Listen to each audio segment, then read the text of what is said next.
Right, so this is what to do when your fridge is set to either battery, gas or mains and still registering a fault if you can't select it over onto another power source. So what we're going to do is going to press this button with one click in, one click. This is now illuminated more so we can change that, but we don't want to do that, we want to change this down here. So click it again and we're going to select power source. Now a lot of people will select mains, that's in theory locked in, but it's not. So what will happen now is you've selected mains, and after a period of time that's going to time out.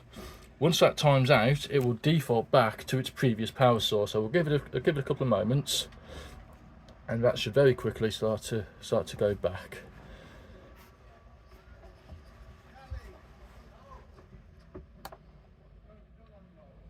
So it's still set to mains, but realistically it's not running on mains at all right now.